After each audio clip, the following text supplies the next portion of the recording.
So let's talk about burnout for a bit. It can be a physical thing. It can also be a psychological or mental thing, right? And it can be a nervous system thing. Your system is overwhelmed, you're overworked, and you can't just take it anymore. And so it exhibits or expresses itself in physical ways, through the psychology and through exhibitions in your mental health. However, as you all know, uh, I think this is the second time in my life I'm getting burnt out. And as of this moment, I've taken a break from actively working to, just recover, and do some internal work and soul searching to recognize my patterns, how I'm contributing to finding myself in this situation, and, choose differently going forward. And there's something striking that I've come to realize, and that is the fact that as much as I was overworked, as much as I was working in dysfunctional systems, there was also a me component in the whole architecture of all of this. And let me explain.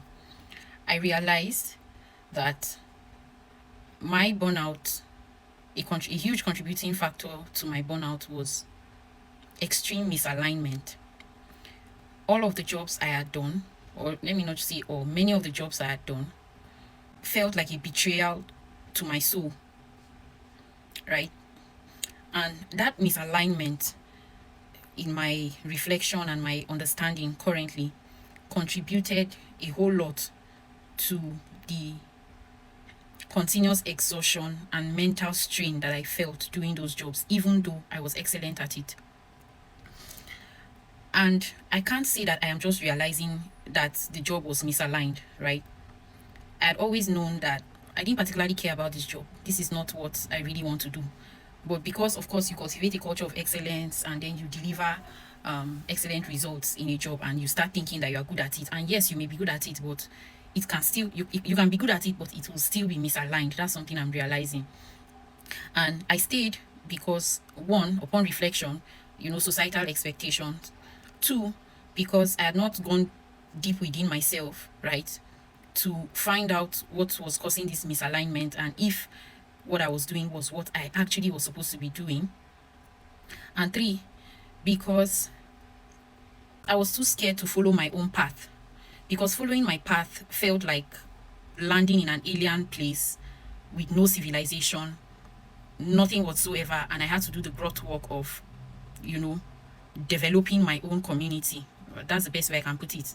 Finding my own path felt like I was dropped in a forest, and I was tasked with bringing civilization into that forest.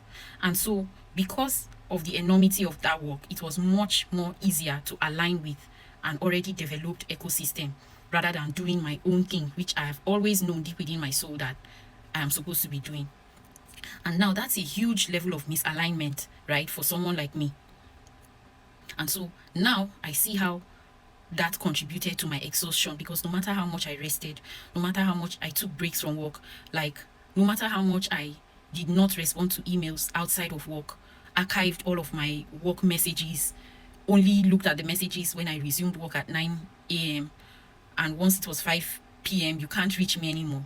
I still felt burnt out in an unexplainable manner. The job was so draining to me in a way that when I look at my other colleagues and the way they were at peace with it, it sort of compounded the realization that I'm in the wrong environment, that I'm not supposed to be here. The way my body, my spirit, my soul revolted to things that were acceptable to other people. And all of those were affirmations that I was in the wrong environment. But I kept forcing myself into it for years and years and years and years just to fit in, just to conform to societal systems and standard of how an adult is supposed to function, just so that I'm not the one in the family or among my peer groups and my friends that is doing something highly unstructured and looking, directionless. And I put myself through it. And if not for the fact that I can say my body literally gave up and refused to cooperate with me, I would have still been in that system, putting myself through torture. And this is me who always says, I don't believe there's heaven or hell out there, the way, religiously we are being taught. I believe heaven and hell are right here with us, and we create our own hell and heaven. But this is me unintentionally creating hell for myself by going back to a system that my spirit, my soul, my body, even my head kept communicating to me that I wasn't a part of, over and over again, putting myself through that hell.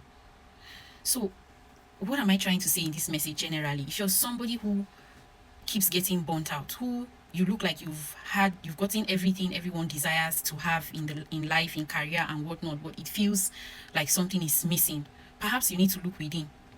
Perhaps your burnout, your constant exhaustion, your constant irritation at the environment and the things you have to do, where you question yourself, I'm good at this job, but I still hate it.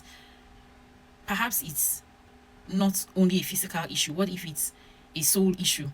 What if it's an alignment issue? And what if you are so misaligned that your body is sending you all of those signals to look within, reevaluate your stand, your position, your environment, and what you're using yourself to do? And perhaps go into that forest that I painted earlier on and do the dirty work, the hard labor of building yourself up. Because it seems to me that until you do that work, you will continue repeating the cycles of trying to fit into a system and continuously feeling odd within that system. I just hope I've been able to pass this message across.